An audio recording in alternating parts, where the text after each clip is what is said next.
Posisi kita dari kitab 2 Yohanes, dan hari ini adalah pertemuan yang terakhir atau pembahasan terakhir terkait dengan kitab 2 Yohanes. Mari kita lihat kitab 2 Yohanes.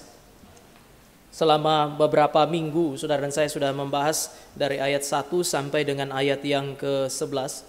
Hari ini kita akan masuk kepada eksposisi ayat yang ke-12 dan ayat yang ke-13. Namun saya mau ajak saudara untuk membaca dari ayat yang ke-7, karena saudara saya akan menemukan ada semacam perubahan, ada perubahan penekanan di sana dari sesuatu yang sifatnya sangat tegas, sangat keras kepada ungkapan kasih di dalam ayat 12 dan ayat 13. Kita baca bergantian dari ayat 7 sampai ayat 12, lalu ayat 13 kita baca sama-sama.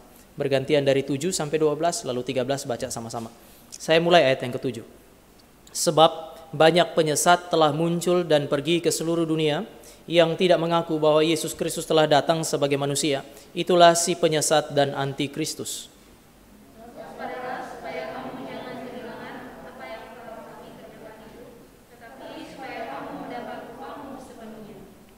Setiap orang yang tidak tinggal di dalam ajaran Kristus, tetapi yang melangkah keluar dari situ tidak memiliki Allah.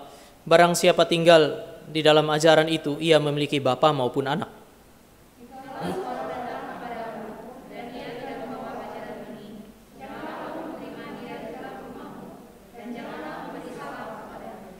Sebab barang siapa memberi salam kepadanya, ia mendapat bagian dalam perbuatannya yang jahat. 12. Sungguh banyak yang harus kutulis kepadamu. Aku tidak mau melakukannya dengan tepat dan ringkas, tetapi aku berharap datang sendiri kepadamu dan berbicara berhadapan muka dan engkau, supaya sempurnalah sukacita kita. Sama-sama. Salam kepada kamu dari anak-anak saudaramu yang terpilih. Mari kita berdoa. Tuhan, kami bersyukur untuk sore hari ini ada waktu lagi bagi kami menikmati perjamuan kudus. Dan bahkan kami juga diberikan kesempatan untuk belajar dari kebenaran firman. Tuhan yang memberikan kelimpahan anugerah kiranya menjadi Tuhan yang mencerahkan pikiran, supaya kami menikmati dan berdiam di dalam anugerah itu. Biarlah Ia membuka pikiran kami melalui pekerjaan Allah Roh Kudus, supaya kami memahami kebenaran firman Allah. Jadikan hati kami bersuka cita dengan kelimpahan firman, supaya kami menikmati kelimpahan di dalam Dia dan di dalam firman. Berkati kami pada sore hari ini dengan firman. Di dalam nama Tuhan Yesus kami berdoa dan kami menyambut firman Tuhan. Amin. Bapak, Ibu, dan Saudara, ada perbedaan tone, ada perbedaan penjelasan kalau saudara saya lihat mulai dari ayat yang ke-7. Ada peringatan keras di dalam ayat yang ke-7 sampai dengan ayat yang ke-11. Peringatan bahwa penyesatan itu pasti terjadi. Jadi Yohanes sang rasul kasih memberikan peringatan yang sangat tegas, peringatan yang sangat keras bahwa penyesatan pasti akan terjadi. Itu di dalam ayat yang ke-7. Lalu kemudian saudara dan saya melihat di dalam ayat yang ke-8 sampai dengan ayat yang ke-9, saudara dan saya akan menemukan bahwa penyesatan itu sangat berbahaya. Dia menjelaskan mengenai dampak penyesatan bagi gereja yang sejati. Dan minggu yang lalu di dalam ayat yang ke-10 sampai dengan ayat yang ke-11, saudara dan saya menemukan bagaimana orang harus bersikap terhadap penyesatan. Karena penyesatan sangat berbahaya, maka para penyesat tidak bisa ditolerir. Sekali lagi, oleh karena penyesatan sangat berbahaya, maka Rasul Kasih ini, Yohanes Rasul Kasih, menganjurkan sikap yang sangat tegas, sikap yang sangat keras terhadap mereka yang menjadi penyesat. Penyesatan membuat saudara dan saya kehilangan identitas sebagai orang Kristen karena Kristen melekat pada kebenaran. Penyesatan membuat saudara dan saya kehilangan berbagai anugerah yang Allah siapkan bagi saudara dan saya sebagai Kristen. Bahkan penyesatan mengakibatkan saudara dan saya kehilangan relasi dengan Allah, sang pemberi anugerah itu. Jadi bukan hanya kehilangan anugerah, tetapi saudara dan saya kehilangan Allah yang memberi anugerah jika saudara dan saya menerima ajaran yang sesat. Oleh karena itu, maka saudara menemukan di dalam ayat yang ke-10, jikalau seorang datang kepadamu dan tidak membawa ajaran ini, ajaran rasuli yang bersifat kristosentris itu, janganlah kamu menerima dia di dalam rumahmu dan jangan memberi salam kepadanya. Minggu yang lalu saudara bisa lihat bahwa ada sebuah sikap yang begitu tegas, sikap yang begitu keras terhadap para penyesat. Saudara dan saya bisa lihat tone ini di dalam minggu-minggu yang lalu. Kira-kira saudara saya membahas itu di dalam 3 minggu, ayat 7 sampai dengan ayat yang ke-11. Dan tiba-tiba kalimat-kalimat Yohanes itu berubah di dalam ayat yang ke-12. Ada harapan untuk berjumpa, ada harapan untuk bersuka cita bersama. Dari kalimat yang tadi saya sebut sebagai kalimat yang keras, kalimat-kalimat keras diakhiri dengan sebuah harapan yang sangat dalam di dalam hati. Untuk apa? Untuk bisa berjumpa dengan jemaat, untuk bisa bersuka cita dengan jemaat. Bagi saya, dua hal ini, sikap yang tegas dan juga harapan untuk berjumpa dan berbagi kasih satu dengan yang lain, menjelaskan motif dari sang rasul kasih di balik peringatan tegas dan keras itu. Jadi peringatan yang tegas itu, motifnya bisa dijelaskan melalui ayat yang ke-12 dan ayat yang ke-13. Apa yang menjadi motif Yohanes ketika dia menegur dengan keras jemaat? Dia mempersiapkan mereka untuk bersikap dengan keras terhadap para penyesat, lalu dia mengekspresikan kasih kepada mereka. Saya kira motifnya dua, yang selama ini tanpa sadar saudara dan saya terus-menerus merenungkannya. Yang pertama adalah loyalitas terhadap kebenaran. Dia keras karena dia loyal terhadap kebenaran. Dia berpegang teguh kepada kebenaran. Tetapi yang kedua, dia tegas, dia keras kepada jemaat. Mengapa? Karena dia sangat mengasihi jemaat. Jadi sikap tegas, sikap keras itu lahir dari kehangatan cinta kasih Kristen. Bukankah inilah karakteristik orang Kristen ketika mereka mengasihi? Kasih Kristen adalah kasih yang tidak dapat dipisahkan dari kebenaran. Saudara, karakteristik dan ciri kesaksian Kristen yang mentransformasi adalah kasih yang selalu berpadanan dengan apa yang disebut sebagai kebenaran. Sikap tegas ketika terjadi ketidakbenaran. Saya kasih satu contoh atau dua contoh. Yesus Kristus dia berkata di dalam Wahyu pasal yang ketiga ayat 19, barang siapa kukasihi, dia kutegur dan kuhajar. Kasih membuat Kristus sang kepala gereja menegur mereka yang tidak berjalan pada posisi yang seharusnya. Bahkan bukan cuma menegur, dia bilang dia menghajar. Sehingga ada orang bilang kalau mengasihi tidak boleh bersikap tegas, kalau mengasihi tidak boleh keras terhadap mereka yang bersalah. Mereka bertentangan dengan apa yang disampaikan oleh Kristus. Saya mengasihi kamu, maka saya menegur kamu dan menghajar kamu. Saudara, ketika Kristus mendirikan gereja, dia mengutus Roh Kudus datang di dalam hari Pentakosta. Saudara menemukan di dalam Kisah Para Rasul pasal 2 dan pasal 4, jemaat yang dipenuhi oleh Roh Kudus. Jemaat pertama yang didirikan oleh Kristus melalui pekerjaan Allah Roh Kudus, melalui peristiwa Pentakosta, adalah jemaat yang hidup di dalam kasih. Ekspresi kasih begitu jelas. Tetapi begitu sampai kepada pasal yang ke-15, ketika ada perbedaan, ketika ada pengajaran yang berbeda, pengajaran yang salah muncul, saudara menemukan orang-orang yang dipimpin oleh Allah Roh Kudus ini adalah orang-orang yang masuk ke dalam perdebatan. Mereka duduk, mereka berdebat, mereka saling mengoreksi satu dengan yang lain. Sampai kapan? Sampai masalah diselesaikan karena mereka menemukan kebenaran dan berdiri di atas kebenaran. Jadi siapa bilang gereja yang penuh dengan Roh Kudus tidak masuk ke dalam apa yang disebut sebagai perdebatan? Siapa yang bilang gereja yang dipenuhi oleh Roh Kudus tidak menegur kesalahan tetapi membiarkan kesalahan? Saudara menemukan ini. Kristus yang mengasihi adalah Kristus yang menegur dan menghajar karena terjadi apa yang disebut sebagai ketidakbenaran. Gereja yang dipenuhi oleh Roh Kudus, gereja yang didirikan oleh Kristus, idealnya gereja hari ini, harusnya mereka kalau mau belajar bagaimana seharusnya hidup, mereka harus lihat kepada gereja mula-mula. Dan teladan gereja mula-mula memberi petunjuk kepada saudara dan saya. Mengasihi dengan hati yang hangat, tetapi pada saat yang sama tidak kompromi terhadap kebenaran. Pertanyaannya, mengapa? Berdasarkan teks yang saudara dan saya baca, saya akan ajak saudara untuk melihat tiga hal. Pertama, karena kasih Kristen itu tidak dapat meniadakan kebenaran. Kasih Kristen tidak dapat merelatifkan kebenaran. Sebaliknya, kasih Kristen selalu berdiri tegak di atas kebenaran yang objektif dan absolut. Hari ini orang gak suka kalimat yang terakhir. Kalau bilang kasih Kristen tidak meniadakan kebenaran, orang masih bisa terima. Waktu saudara dan saya bilang kasih Kristen itu tidak merelatifkan kebenaran, orang bisa sedikit menerimanya. Tetapi ketika saudara dan saya mengatakan bahwa kasih Kristen itu berdiri tegak di atas kebenaran yang objektif dan absolut, biasanya orang di dalam zaman saudara dan saya pasti akan langsung menolaknya. Tetapi ini keyakinan Kristen. Firman Allah, kata Yohanes di dalam 1 Yohanes, kami menuliskan kepada kamu apa yang kami lihat dengan mata kami, apa yang kami dengar dengan telinga kami, apa yang kami pegang dengan tangan kami. Berbicara mengenai sebuah kesaksian tentang kebenaran yang bersifat objektif, oleh karena itu bisa diuji. Beberapa awal tahun 2020, kemudian akhir tahun 2020, saya memberikan penjelasan mengenai keyakinan Kristen, mengenai kebangkitan Yesus Kristus. Sebuah fakta historis. Sehingga orang-orang yang meragukan kebangkitan Kristus memiliki beban yang terlalu berat untuk membuktikan bahwa Yesus nggak bangkit.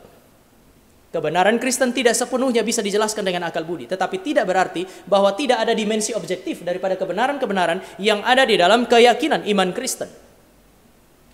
Saya secara personal, saya tidak tahu saudara-saudara, tapi saya secara personal percaya bahwa ada kebenaran yang bersifat universal, objektif dan absolut.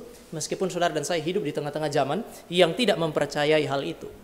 Waktu mau menyelesaikan studi di kampus, kemudian Saya harus mengikuti satu mata kuliah namanya konstruktivisme. Inti daripada kuliah itu mengajarkan kepada saudara dan saya bahwa segala sesuatu di dalam dunia ini, dalam budaya kita, termasuk mereka tentu saja mengasumsikan gereja, kebenaran-kebenaran yang diyakini oleh manusia itu dikonstruksi. Maka pelajaran itu namanya konstruktivisme. Tidak ada kebenaran objektif di luar sana. Kebenaran itu hanya ada di dalam komunitas, masing-masing komunitas menentukan apa yang benar dan kemudian menghidupinya. Itu adalah tesis daripada kelas itu, dan selama 1 semester belajar, kemudian pada waktu akan ujian, itu kemudian kami mahasiswa harus bikin paper, 3 halaman 1 spasi, cuma 3 halaman 1 spasi, kemudian bikin paper itu terkait dengan materi, lalu kemudian dikirimkan kepada dosen, nanti ujiannya adalah ujian lisan terkait dengan paper itu. Meskipun kira-kira 14 pertemuan membahas mengenai konstruktivisme, Apsa ada di sini, mahasiswa filsafat gitu. Meskipun saya bikin paper itu, mengikuti kelas itu, namun saya sangat meyakini bahwa kebenaran bersifat universal, kebenaran bersifat objektif, kebenaran itu sesuatu yang bersifat absolut. Maka paper saya 3 halaman 1 spasi itu mengargumentasikan sesuatu yang berbeda dengan apa yang saya pelajari. Saya ingat 2 dosen yang mengampuh mata kuliah itu, waktu saya ketuk pintu masuk, mereka masuk tak masuk, kemudian kami duduk. Waktu duduk kemudian masuk kepada beberapa pertanyaan, lalu akhirnya mereka bilang, kami lihat di dalam paper kamu ini, kamu masih sangat percaya bahwa ada kebenaran objektif di luar sana. Kamu sangat percaya bahwa kebenaran itu tidak relatif. Saya bilang iya. Lalu dosen yang pertama, dosen yang pemimpin kelas itu bilang begini, saudara tahu apa nama kuliah ini? Saya bilang konstruktivisme. Apa itu konstruktivisme? Saya jelaskan lagi, kebenaran adalah sesuatu yang dikonstruksi. Penjelasan saya dalam paper berbeda dengan hal ini. Jadi kami terus berdiskusi tajam di situ sampai pertanyaan ini diulang 3 kali. Apa nama mata kuliah ini? Konstruktivisme. Apa arti konstruktivisme? Saya jelaskan. Sampai dengan sudah terakhir, kemudian dosen yang ketuanya itu bilang begini, oke, Tama, saya mau tanya sekali lagi, apa kuliah ini? Saya bilang konstruktivisme. Apa arti konstruktivisme? Saya jelaskan, langsung dia bilang, oke, Tama, kalau begitu selamat siang. Saya keluar, saya pulang ke sini, saya kasih tahu istri saya, kemungkinan mata kuliah yang ini nanti saya ulang. Kalaupun ada iman di situ, saya punya iman adalah gagal. Sudah nggak lewat itu. Kenapa? Karena jelas berbeda. Saya pikir nanti saya ambil mata kuliah lain aja. Tapi setelah keluar hasil ujian, lulus juga.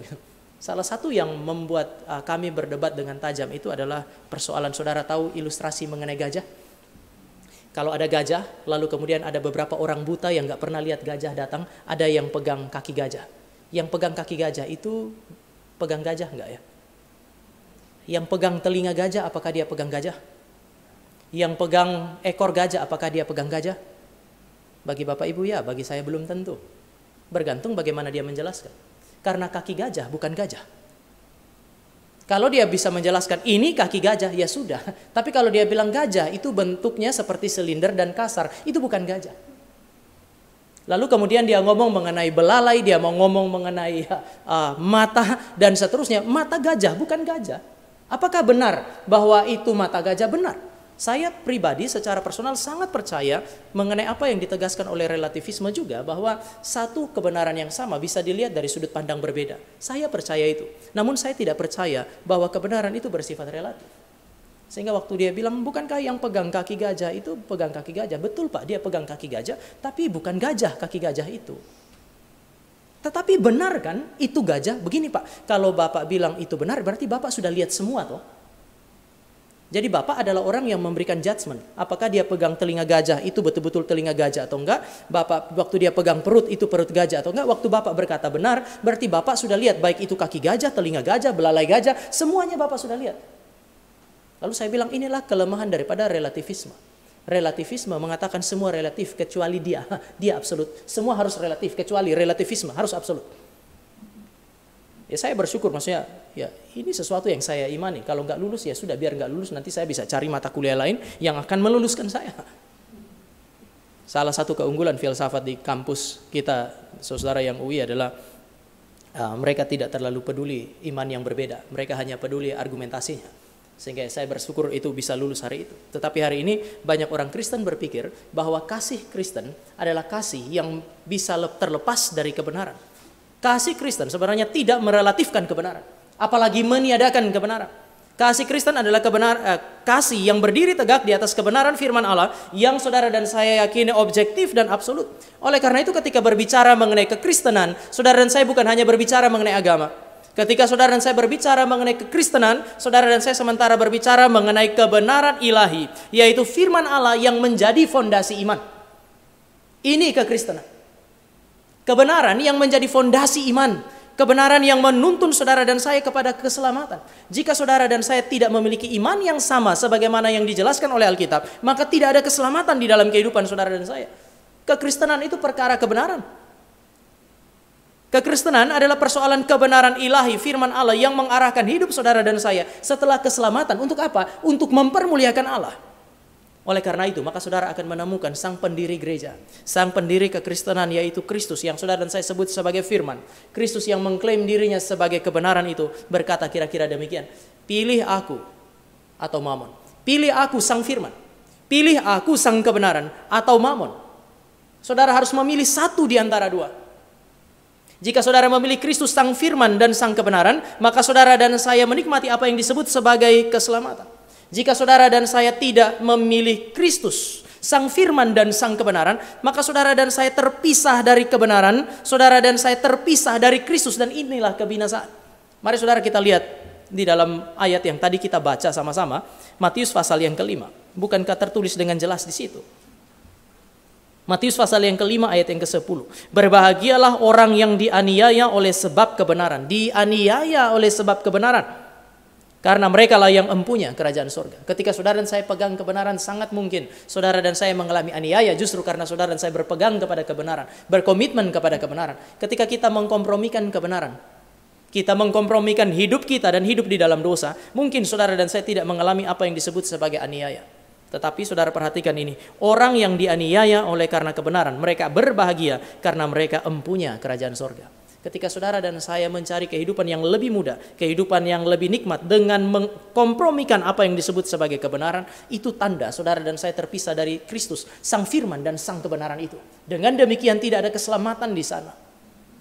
Ketika saudara dan saya memilih untuk melepaskan diri dari apa yang disebut sebagai kebenaran, maka saudara dan saya tidak punya pilihan yang lain, yaitu saudara dan saya punya pilihan cuma satu, yaitu melekat kepada iblis, bapa segala dusta.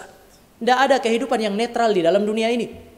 Saya tidak pilih Kristus, saya juga tidak mau ikut kuasa kegelapan itu. Saya ada di tengah, enggak ada.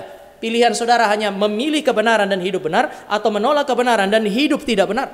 Kalau kita memilih untuk berdiri di atas ketidakbenaran, saudara dan saya terpisah dari Kristus, maka otomatis kita melekat kepada iblis yang disebut sebagai bapa segala dusta. Pilih aku atau mamon, bukankah inilah berhala yang sesungguhnya? Ketika saudara dan saya hari ini belajar, tiap minggu saudara datang ke gereja, saudara belajar dengar firman Tuhan. Lalu saudara meskipun tahu ada sesuatu yang benar sesuai dengan isi Alkitab, tetapi hati nurani kita menolak. Kita menolak untuk hidup sesuai dengan kebenaran. Iman itu iman yang palsu. Pilih aku, Kristus sang kebenaran. Pilih aku, Kristus sang firman atau yang lain. Ketika kita memilih untuk bertentangan dengan Kristus sang firman itu, maka saudara dan saya sementara berdiri di atas iman yang palsu, yang terpisah dari kebenaran. Saudara dan saya hidup di dalam apa yang disebut sebagai penyembahan berhala, dan dengan demikian tidak ada keselamatan di dalam kehidupan kita. Ketika Yesus Kristus datang, dia bilang, aku sang firman dan sang kebenaran itu bukan membawa damai, tetapi membawa pedang. Aku datang untuk membawa pemisahan. Bukankah Injil berbicara mengenai hal ini? Bukankah Yesus Kristus itu Raja Damai? Dia adalah Raja Damai. Dia adalah sang kebenaran. Dia adalah sang firman. Tetapi sang firman, sang kebenaran yang adalah Raja Damai itu berkata, aku datang ke dalam dunia bukan untuk membawa damai pertama-tama, tetapi aku datang untuk membawa pedang. Komitmen, keberpihakan terhadap apa yang disebut sebagai kebenaran seringkali bisa membawa saudara dan saya kepada resiko yang begitu sulit. Kita terpisah dari harta kekayaan kita. Kita terpisah dari orang-orang yang kita kasihi. Kita bisa terpisah bahkan dari nyawa kita sendiri. Hans-Georg Gadamer, seorang filsuf, bahkan filsuf yang katanya nggak kenal Tuhan, itu dia bilang bahkan di dalam perdebatan itu kebenaran seringkali menyatakan dirinya. Adalah tugas dari semua pencari kebenaran untuk menerima kebenaran yang telah menyatakan diri itu. Artinya dia mau bilang bahwa di dalam perdebatan ketika kebenaran itu menyatakan diri, semua orang yang harusnya yang terlibat dalam perdebatan harus meninggalkan gengsi mereka, harus meninggalkan ego mereka. Untuk apa? Untuk menyesuaikan diri dengan kebenaran yang telah menyatakan diri itu. Apalagi ketika saudara dan saya berhadapan dengan kebenaran firman Allah yang absolut dan universal itu. Ketika saudara memahaminya, saudara dan saya tidak punya pilihan yang lain kecuali menundukkan pikiran kita, menundukkan hati kita, menyesuaikan emosi kita kepada apa yang disebut sebagai kebenaran. Dan inilah yang terjadi di dalam peristiwa reformasi yang saudara dan saya rayakan hari ini. Ketika ditanya kepada saudara kita Katolik, beberapa saudara kita Katolik akan mengakui bahwa reformasi adalah sebuah gerakan yang berhasil. Sebelum ambil filsafat di UI, saya studi di Driarkara dan salah satu Romo itu mengajar dan dia bilang begini, yang namanya gerakan reformasi itu cukup berhasil. Tetapi waktu dia mengatakan reformasi berhasil, dia tidak mengaitkan dengan firman dan pekerjaan Allah. Dia bilang reformasi berhasil karena spirit zaman. Reformasi berhasil karena spirit zaman. Spirit zaman yang mana? Saudara, pada masa reformasi terjadi ada beberapa hal. Ada kecenderungan manusia pada zaman itu, yaitu pertama, orang-orang pada zaman itu cenderung memisahkan diri dari otoritas. Entah itu otoritas raja, entah itu otoritas agama. Tradisi itu orang berusaha untuk menolak. Jadi zaman itu orang-orang yang keren adalah orang-orang yang melawan agama, orang-orang yang melawan kekuatan politik seperti raja, dan orang-orang yang melawan tradisi. Maka saudara akan lihat puncak dari semua itu kan revolusi Prancis. Di dalam revolusi Prancis saudara akan menemukan sebuah semboyan ini yang keluar dari rakyat jelata itu. Mari kita gantung imam yang terakhir dengan usus raja yang terakhir. Bunuh raja lalu ambil ususnya untuk apa? Untuk bunuh imam atau pendetanya. Jadi ada semacam pemberontakan terhadap kekuatan politik ataupun juga otoritas agama. Nah dia bilang, reformasi berhasil karena pada masa itu reformasi berlawanan dengan otoritas gereja. Semua orang terima itu. Lalu kemudian dia bilang, ciri yang kedua dari reformasi. Kenapa reformasi bisa berhasil? Ya karena pada zaman itu, aku itu menjadi sangat penting. Dia kutip kalimat Martin Luther, "Here I stand." Di sini aku berdiri. Aku tuh penting. Saudara yang belajar filsafat, absa sekali lagi hari ini. Itu, René Descartes itu punya kalimat yang sangat monumental. Bapak filsafat modern. Dia bilang apa? Kok di sini aku berdiri? Aku berpikir, maka aku ada. Aku itu menjadi sesuatu yang sangat penting. Karena aku menjadi penting, itu berarti pemikirannya aku, argumentasinya aku yang rasional itu bisa diterima pada zaman itu. Sehingga waktu Martin Luther bilang di sini saya berdiri, pada zaman itu orang bisa terima. Coba kalau itu terjadi di abad pertengahan, mati dia. Saya sangat percaya bahwa semua orang, termasuk saudara dan saya adalah anak zaman. Sehingga ada masa di mana ya situasi zaman kita bisa menjadi keuntungan. Martin Luther menerima keuntungan dari hal itu. Misalnya ya saudara, Martin Luther waktu bergumul, itu kan zaman itu punya ciri yang ketiga, yaitu kembali kepada sumber-sumber klasik. Waktu Martin Luther bergumul dengan apa yang disebut sebagai keselamatan, bagaimana mungkin saya sebagai orang yang berdosa ini bisa berdiri di hadapan Allah yang suci dan gak dihukum ya? Waktu dia bergumul itu, kemudian dia membaca Alkitab tidak hanya di dalam bahasa Latin. Dia membaca Alkitab di dalam bahasa Ibrani, di dalam bahasa Yunani, dan di dalam bahasa Aramaik. 3 bahasa klasik ini pada zaman itu kembali dipelajari. Oleh karena itu maka Martin Luther punya kemungkinan untuk belajar Alkitab di dalam bahasa aslinya. Dan dia menemukan kebenaran. Maka sang Romo itu bilang bahwa reformasi berhasil karena spirit zaman. Saya kira berbeda saudara. Martin Luther dan reformasi itu kemudian menjadi berhasil karena orang berdiri di atas apa yang disebut sebagai kebenaran. Tadi saya bilang Martin Luther mencari-cari jawaban atas pertanyaan, bagaimana saya bisa berdiri di hadapan Allah yang suci jika saya adalah orang berdosa. Setelah dia melakukan studinya, maka dia menemukan di dalam Alkitab bahwa manusia diselamatkan karena iman dan bukan karena ketaatan kepada tradisi. Manusia diselamatkan karena iman, bukan karena dia melakukan tradisi dan kemudian seluruh kebaikannya dia diperhitungkan kepada Allah. Tidak demikian. Artinya yang saya mau katakan adalah reformasi berhasil karena orang berjumpa dengan kebenaran. Berjumpa dengan kebenaran yang mencerahkan pikiran mereka. Berjumpa dengan kebenaran firman yang menggelisahkan hati mereka. Menjadikan hati mereka sensitif terhadap dosa yang terkecil. Reformasi berhasil oleh karena orang-orang seperti Martin Luther itu ketika berjumpa dengan kebenaran. Kebenaran membangkitkan cinta, komitmen, dan keberanian. Oleh karena itu, dia berani sekali menulis 95 tesis di gereja Wittenberg. Ya, kadang-kadang orang itu suka membayangkan ya, dia bikin 95 tesis, lalu dia paku di pintu gereja. Pada zaman itu nggak ada orang yang lakukan itu, saudara.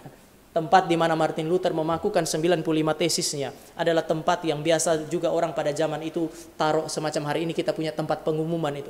Jadi kita juga tidak perlu terlalu melebih-lebihkan sejarah lah. Dia melakukan sesuatu yang biasa sebenarnya, menuliskan 95 tesis itu dia taruh di sana. Tetap saja ini adalah sebuah keberanian untuk berhadapan dengan tradisi. Tadi saya singgung filsuf yang namanya René Descartes itu. Dia punya pemikiran berlawanan dengan tradisi gereja. Tapi dia tahu bahwa kalau terlalu ekstrim berlawanan dengan gereja, mati dia. Maka waktu dia menulis pemikirannya dia masih pinjam istilah-istilah di dalam gereja. Misalnya, dia menjelaskan mengenai, saya akan bisa meragukan segala sesuatu. Saya bisa meragukan eksistensi Tuhan. Saya bisa meragukan eksistensi malaikat. Ini kan kalau di abad pertengahan mati dia. Tetapi dia bilang begini, ya saya bisa meragukan itu mungkin saja karena selama ini kepercayaan saya itu diakibatkan oleh tipuan dari evil genius, artinya iblis yang sangat cerdas itu. Jadi dia pakai iblis dan seterusnya yang akrab sekali dengan gereja yang sangat mistik hari itu untuk menggambarkan pemikirannya dia. Saudara mesti ingat, René Descartes itu menulis pada tahun 1637. 100 tahun kira-kira setelah Martin Luther, itu pun dia masih takut tulis pendapatnya dia yang bertentangan dengan gereja. Martin Luther menulis tesisnya dia 1517.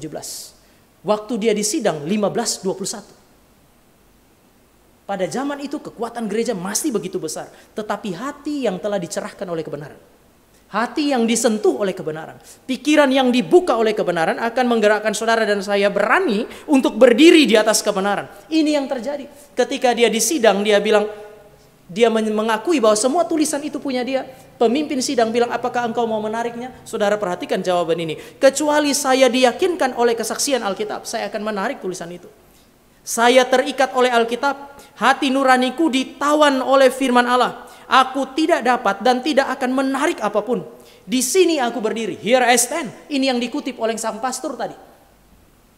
Di sini aku berdiri. Aku tidak dapat melakukan apapun yang lain. Kiranya Tuhan menolong aku. Amin. Setelah itu Martin Luther diekskomunikasi. Apa yang terjadi? Pemisahan. Komitmen kepada kebenaran bisa membawa apa yang disebut sebagai pemisahan. Apakah Luther memang cari-cari pemisahan? Enggak. Apakah Luther punya motif memisahkan diri dari gereja Katolik? Sama sekali tidak. Salah satu indikasi paling kuat adalah Martin Luther menulis 95 tesis bukan dalam bahasa Jerman, tetapi di dalam bahasa Latin. Kalau memang dia mau menggerakkan orang keluar dari gereja pada masa itu, mau gerakkan awam keluar dari gereja, dia tulis dalam bahasa Jerman supaya orang Jerman mengerti. Pada masa itu, bahasa Latin hanya dimengerti oleh para sarjana. Dia menulis 95 tesis dalam bahasa Latin supaya nanti yang menjawab dia adalah para sarjana yang belajar bahasa Latin.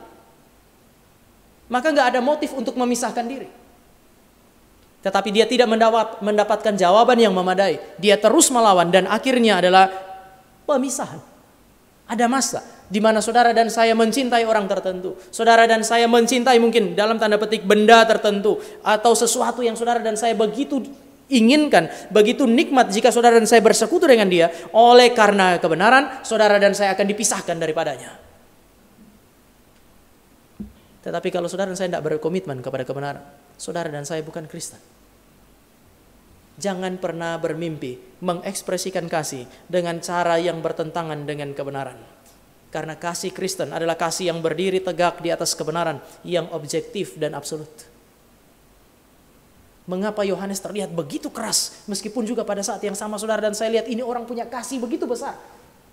Ini kan orang tua kan. Dia menulis tulisan ini kira-kira pada usia 80-an akhir atau 90-an. Tetapi dia bilang, saya akan datangi kamu, pergi ke tempat kamu, berjumpa dengan kamu secara langsung, muka dengan muka, supaya kita bisa bersekutu bersama-sama dan menikmati sukacita itu. Ini cinta kasih yang sangat besar. Orang tua di mana-mana mengharapkan yang lebih muda datang. Ini orang tua, rasul, berkata, saya yang akan mendatangi kamu. Setelah saya mengucapkan atau menuliskan kata-kata yang keras ini, saya yang akan mengunjungi kamu. Dia mengambil resiko yang terlalu berat. Dia mengambil resiko yang terlalu sulit. Untuk apa? Untuk mengekspresikan kasih. Tetapi dua hal ini harus berjalan bersama-sama.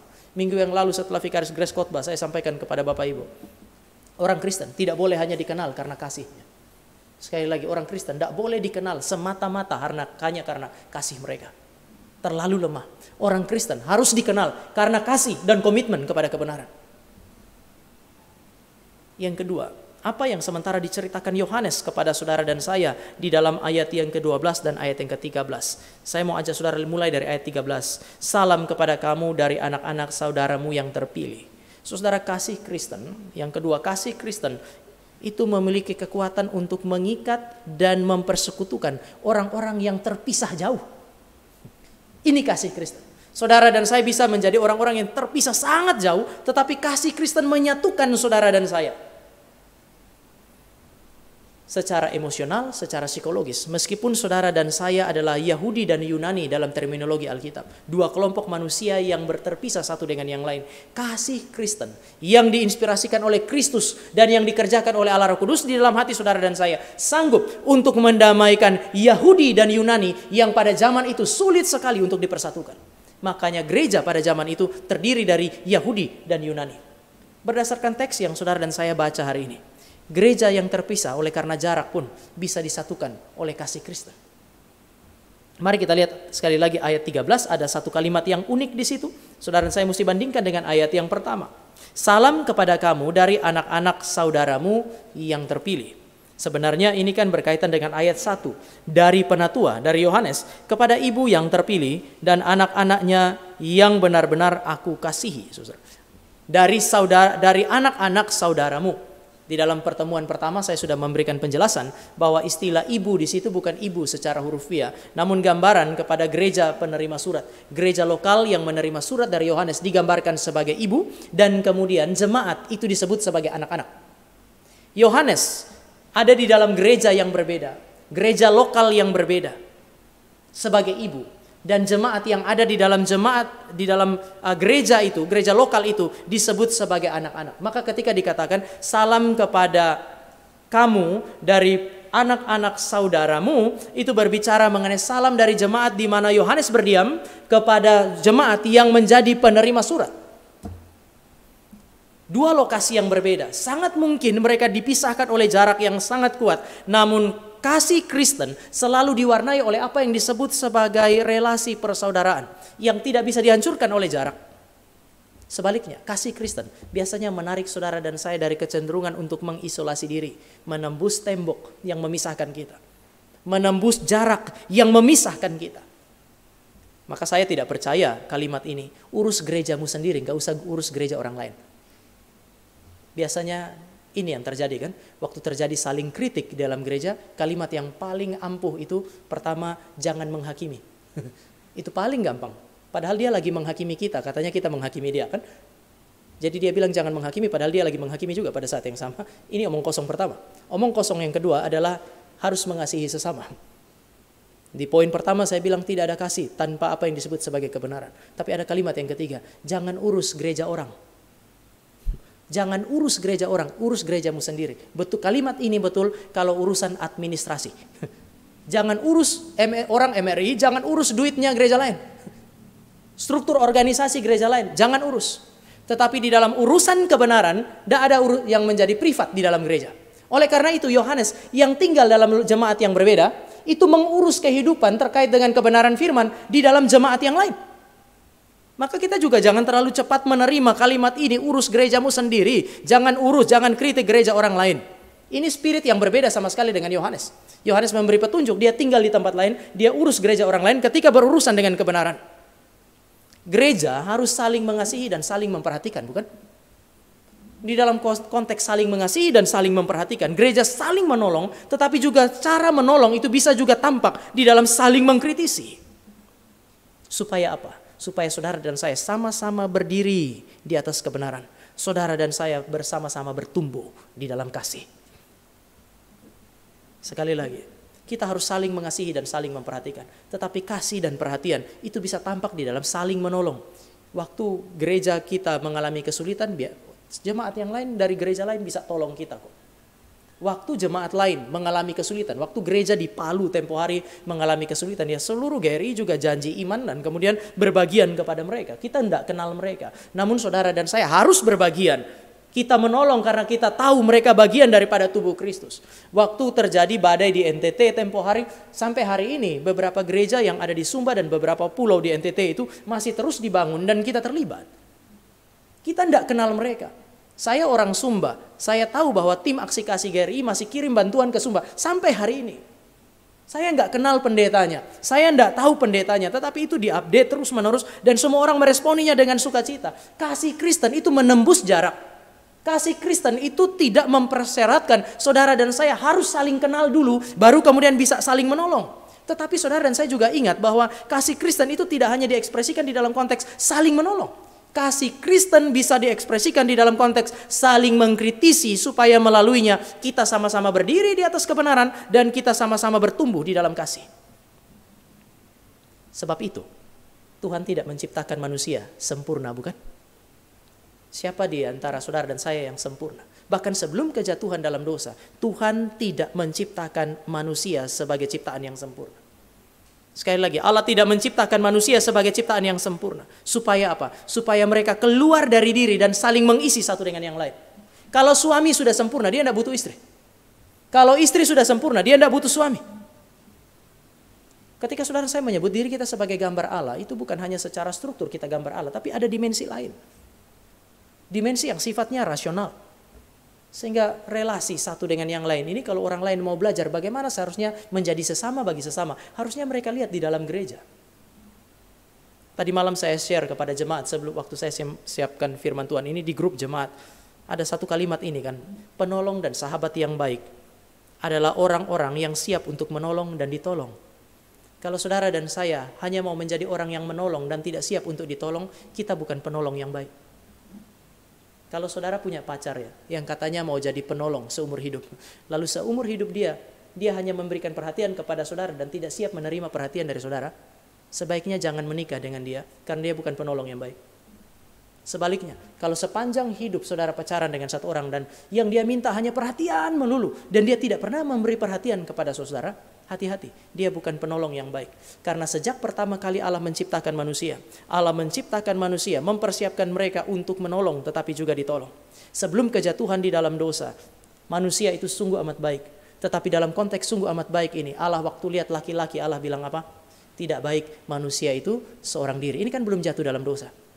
Sebelum jatuh dalam dosa, manusia dikatakan sungguh amat baik. Apakah dia mulia? Dia mulia. Tetapi apakah dia sempurna dan tidak terbatas? Tidak. Dia tidak sempurna dan dia terbatas. Oleh karena itu tidak baik kalau dia sendirian saja.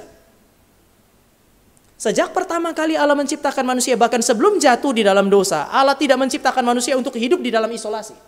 Allah menciptakan manusia di dalam keterbatasan, di dalam ketidaksempurnaan, meskipun dia mulia, supaya apa? Supaya dia bisa menjadi saksi dengan memberi diri kepada orang lain, menolong mereka dan menerima pertolongan mereka. Kita perlu belajar untuk tidak menjadi orang yang terlalu sombong, yang menolak semua pertolongan orang lain. Tetapi kita juga tidak boleh menjadi orang yang terlalu egois, yang hanya mau menerima pertolongan dari orang lain. Seorang penolong yang baik adalah orang yang siap untuk menolong dan siap untuk ditolong. Oleh karena itu, maka kasih Kristen berusaha untuk memulihkan ini kembali. Kasih Kristen ingin menarik saudara dan saya keluar dari isolasi. Kita mengasihi karena kita punya dua kesadaran ini. Pertama, saudara dan saya sadar bahwa semua orang butuh pertolongan. Saya tertarik dengan tulisan di dalam buku yang tadi malam saya share kepada saudara. Dia tulis begini, kelemahan dan kebutuhan akan pertolongan orang lain adalah modal yang paling berharga di dalam keluarga Allah. Sekali lagi, kelemahan manusia dan kebutuhan akan pertolongan orang lain adalah modal yang sangat berharga di dalam keluarga Allah. Ketika saudara lihat kebutuhan atau kelemahan di dalam diri kita, saudara lihat kebutuhan dan kelemahan di dalam diri orang lain, saudara harusnya sadar bahwa kita butuh Allah dan kita butuh sesama. Saudara sadar, bersama dengan saya sadar bahwa ada kebutuhan untuk segera kita keluar dan menolong mereka, atau kita juga perlu keluar dan meminta pertolongan mereka. Orang yang enggan untuk bersekutu menunjukkan satu ciri ini, keangkuhan. Dia rasa dia cukup pada dirinya sendiri. Allah tidak menciptakan manusia yang cukup pada dirinya. Sekali lagi, ketika saudara punya relasi saudara ya, kita belum ngomong keluarga nih. Ketika ada suami istri berelasi, lalu suami rasa dia tidak butuh istri, suami ini terlalu angkuh. Lalu kalau kamu nggak butuh istri, untuk apa kamu kawin dengan dia?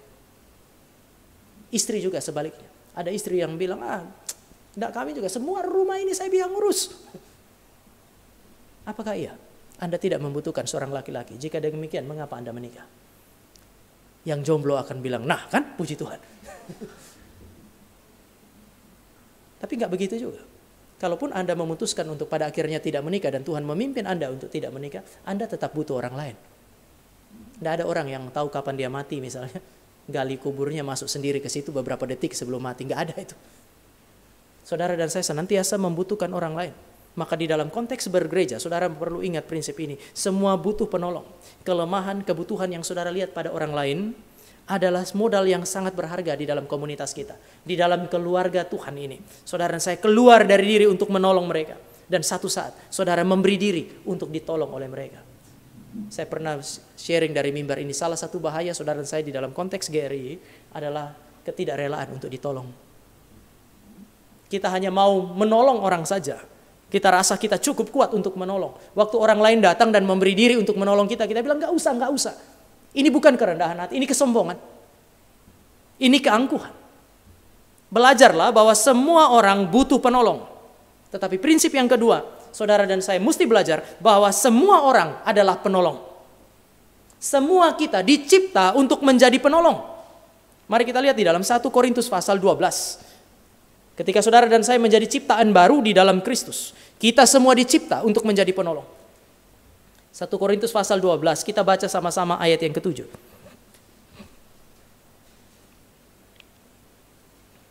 Saya baca ayat 7, saudara membaca ayat yang ke-8. 1 Korintus pasal 12, 7 dan 8. Saya baca 7. Kepada tiap-tiap orang, bukan kepada orang tertentu. Kepada tiap-tiap orang dikaruniakan penyataan roh untuk kepentingan bersama. Ayat 8.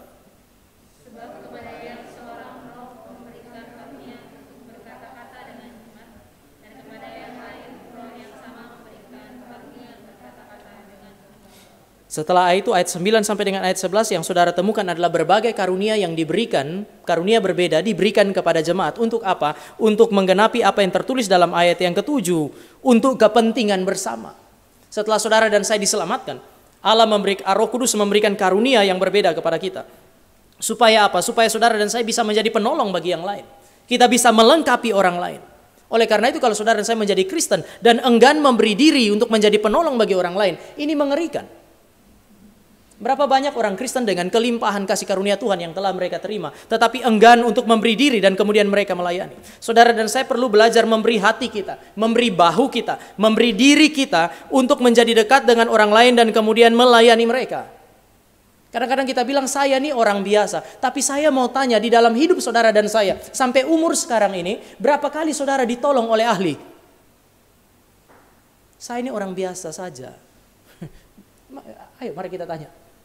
Bapak Ibu berapa kali pergi ke konselor untuk menyelesaikan masalahnya Bapak Ibu? Berapa kali Bapak Ibu datang kepada jemaat yang bukan konselor, yang tidak terlatih secara ketat dengan teologi, lalu saudara datang sharing dan Tuhan berikan hikmat kepada dia, memberi jawaban dan menguatkan saudara dan saya?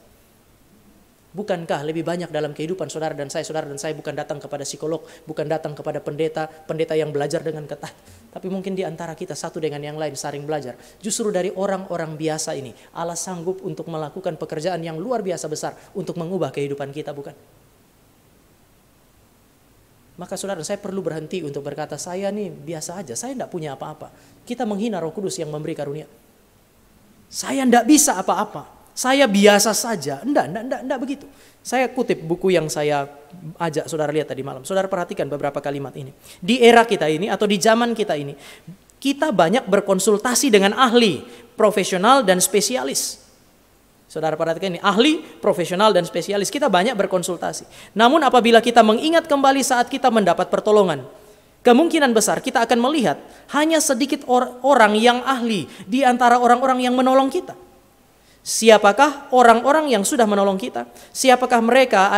Apakah mereka adalah konselor profesional atau spesialis? Kemungkinan tidak. Seringkali mereka adalah teman-teman kita, orang-orang biasa yang ada dalam hidup kita sehari-hari. Teman-teman kita adalah penolong yang terbaik. Kehadiran mereka dalam hidup kita juga disertai dengan belas kasihan dan cinta kasih. Yang mereka perlukan hanyalah hikmat. Hikmat itu tersedia bagi semua orang. Bukankah firman diberikan kepada kita semua? Hikmat ilahi berdasarkan firman Tuhan diberikan kepada kita semua. Maka seharusnya semua kita memberi diri kita untuk melayani semua. Kita harus menembus batas-batas di dalam diri kita. Keluarlah dari diri kita. Kita harus menghancurkan tembok itu, keluar dari diri, dan kemudian memberi diri kepada orang lain untuk menerima pertolongan mereka, atau memberi pertolongan kepada mereka, karena kasih Kristen. Sekali lagi, kasih Kristen itu mengikat persekutuan dari orang-orang yang terpisah paling jauh sekalipun. Karena saudara dan saya selalu diberikan kesadaran bahwa semua butuh penolong, dan semua adalah penolong. Yang ketiga dan terakhir saya ajak dari ayat yang ke-12. Mari kita lihat sekali lagi ayat yang ke-12. Sungguh pun banyak yang harus kukatakan kepadamu. Aku tidak mau melakukannya dengan kertas dan tinta, tetapi aku berharap datang sendiri kepadamu dan berbicara berhadapan muka dengan kamu, supaya sempurnalah sukacita. Poin kedua mengatakan kalaupun kita jauh, kasih itu menyatukan kita. Poin yang ketiga mengajak kepada saudara dan saya untuk melihat bahwa yang namanya kasih Kristen selalu melibatkan kerinduan, melibatkan pengharapan, dan melibatkan tindakan untuk apa? Mencari perjumpaan, relasi langsung satu dengan yang lain. Sekali lagi. Kasih Kristen melibatkan kerinduan, harapan, dan tindakan untuk berjumpa dan berelasi secara langsung dengan sesama. Perjumpaan langsung dengan sesama. Oleh karena itu sang Rasul bilang begini, aku tidak mau melakukannya dengan kertas dan tinta. Ada banyak yang saya mau berikan. Tetapi saya tidak mau pakai kertas dan tinta. Saya tidak mau pakai tulisan. Saya berharap datang sendiri kepadamu dan berbicara berhadapan muka dengan kamu. Supaya apa? Supaya sempurnalah sukacita. Ada banyak hal yang harus dituliskan kepada mereka. Hal yang paling penting bahwa ada penyesatan. Bahaya penyesatan. Bagaimana bersikap terhadap penyesatan sudah ditulis. Tetapi ada hal yang tidak ditulis, ada yang ditunda oleh sang penulis. Apakah ini tidak penting? Saudara, penting atau tidak? Saudara bisa garis bawahi kata harus. Aku harus menuliskan kepada kamu. Atau aku harus melanjutkan pembicaraan ini dengan kamu. Ini sesuatu yang penting, masih berkaitan dengan yang ditulis ini. Tetapi dia mau bilang bahwa lebih baik datang sendiri, supaya ketemu muka dengan muka, lalu kita ngomong, dan sukacita kita menjadi penuh. Saudara, apa yang mau dikatakan oleh Yohanes? Ada seorang penulis bilang begini, Yohanes mau memberi petunjuk bahwa yang namanya media komunikasi tidak langsung, surat, waktu itu surat, hari ini kita pakai WA dan lain-lain kan. Dia bilang media komunikasi tidak langsung itu kadang-kadang menjadi tempat kita menyembunyikan diri kita ketika kita menyampaikan kebenaran. Begini, kita tuh pada dasarnya kadang-kadang sudah lihat, misalnya saya bermasalah dengan Gabriel gitu. Saya enggan untuk tegur dia langsung. Karena saya juga enggan menerima penolakan. Kadang-kadang begitu kan. Waktu saya lihat Gabriel salah, kalau saya mau tegur nanti dia tolak atau bagaimana, perasaan saya nggak enak. Maka saya memutuskan untuk apa? Saya memutuskan untuk pulang, sampai di rumah baru saya tulis WA. Seharusnya nggak begitu. Supaya apa? Supaya saya nggak lihat wajahnya dia dan dia nggak lihat wajah saya. Kita aman. Komunikasi tidak langsung seringkali menjadi tempat persembunyian kita. Ini kata John Stott. Sehingga John Stott bilang ini bicara mengenai greatness di dalam hati orang Kristen.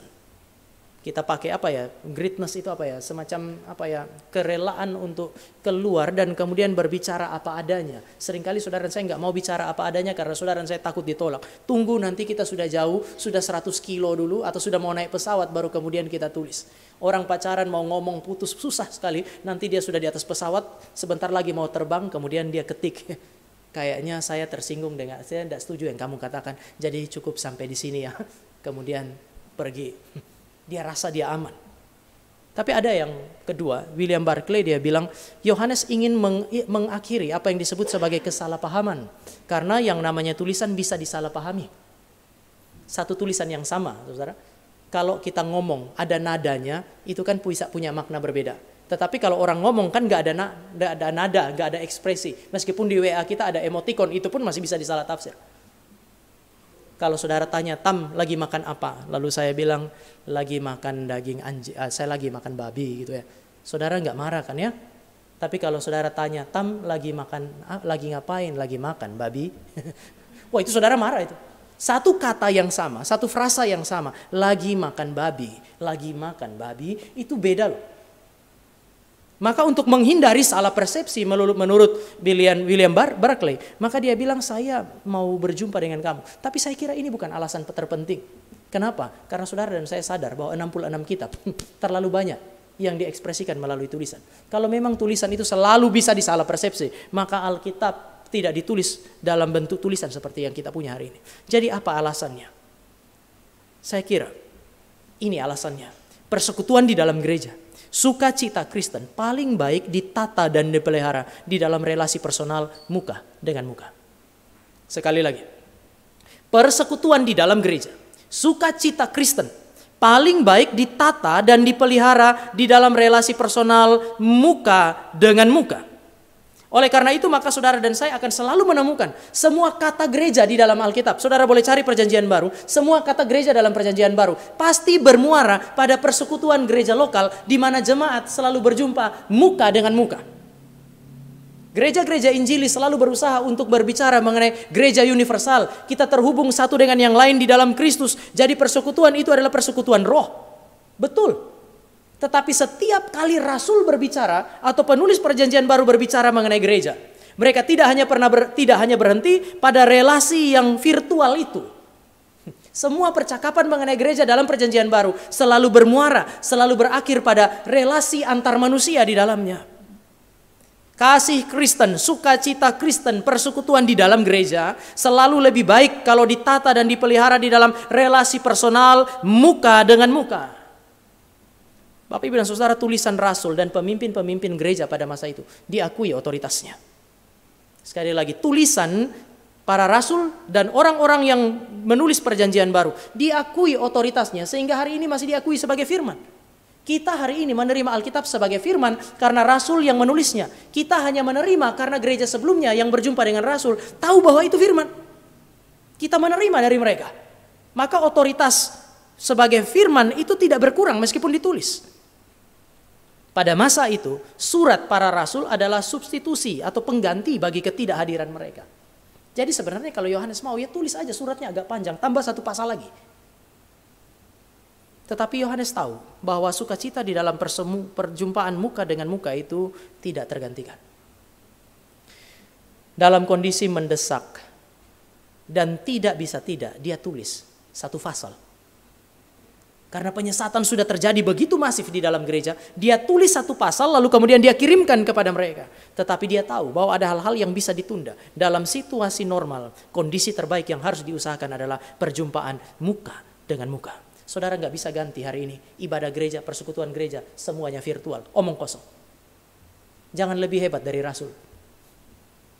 Rasul sendiri memberi petunjuk kepada saudara dan saya. Meskipun dia bisa tulis. Dan tulisan ini bisa menjadi substitusi bagi kehadirannya. Dia bilang bahwa sukacita dalam perjumpaan muka dengan muka itu sesuatu yang tidak bisa tergantikan. Saya paham bahwa kalau pandemi saudara dan saya mesti bukan liburkan gereja. Tidak hadir gitu. Itu wajar. Tetapi kalau saudara dan saya sudah lepas dari kondisi yang sulit itu, saudara dan saya jangan hidup kayak lagi pandemi. Yohanes menunda percakapan yang penting dan harus dibicarakan itu. Sampai kapan? Sampai ketemu muka dengan muka. Tadi saya singgung juga, Yohanes ini sudah cukup tua, sudah renta. Tetapi dia melampaui keterbatasannya, usia yang renta. Sebentar lagi mati itu. Dia berjuang untuk melampaui batas-batas di dalam dirinya. Untuk apa? Untuk mencapai kondisi yang terbaik. Sukacita yang terbaik, yaitu perjumpaan muka dengan muka. Saya mau tanya sebelum kita tutup renungan hari ini. Waktu saudara datang ke gereja, apa yang saudara harapkan? Persekutuan dengan Tuhan kah? Kalau saudara datang ke gereja hanya mau bersekutu dengan Tuhan saja, kenapa enggak langsung aja? Begitu mati langsung surga loh. Lebih cepat kan? Kalau saudara datang ke gereja, kenapa saya pernah bilang dalam jemaat ini, semua orang harus punya rumah secara spiritual yang disebut sebagai gereja. Semua orang Kristen. Mestinya Anda punya gereja. Gereja di mana saudara bertumbuh bersama-sama, belajar bersama-sama. Sehingga waktu saudara datang ke gereja, saudara bukan hanya merindukan persekutuan dengan Tuhan, tapi saudara merindukan saudara-saudara yang lain.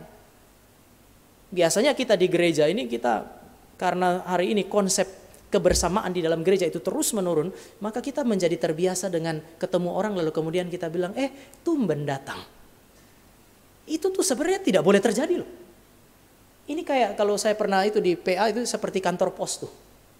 Kalau saudara dan saya pergi ke kantor pos atau kita pergi ke mall gitu. Waktu saya pergi ke mall ketemu Ibu Ati, kami dua akan sama-sama terkejut kan. Ih, kok ketemu di sini? Kenapa? Karena kita memang nggak berharap pergi ke mall untuk ketemu Bu Ati. Bu Ati juga pergi ke mall bukan untuk bertemu dengan saya. Sehingga perjumpaan itu mengejutkan. Nah kalau saudara datang ke gereja, lalu ketemu orang terkejut, berarti memang saudara nggak berharap ketemu dia. Waktu kita masih ruangan ini kecil, kemudian salam-salamannya kan di sini. Saya pernah satu kali itu agak sedikit tersinggung waktu ada yang datang kemudian salaman, Pak Tama, Bapak yang khotbah ya? Dalam hati, situ datang harap siapa yang khotbah? Saudara harus saling mengenal satu dengan yang lain di dalam gereja. Semua orang harus punya itu. Bapak gereja Yohanes Calvin meneruskan pemikiran bapak-bapak gereja sebelumnya. Dia bilang, Anda tidak pernah punya Allah sebagai Bapak kalau Anda tidak pernah punya ibu gereja sebagai ibu. Ini semacam high view terhadap church, terhadap gereja. Dan ini mesti ada di dalam kehidupan saudara dan saya. Saya tidak bilang menjadi anggota gereja maka saudara diselamatkan, enggak. Tetapi kalau saudara telah diselamatkan, seharusnya saudara punya rumah secara spiritual untuk apa? Memberi diri menolong orang lain dan menerima pertolongan orang lain.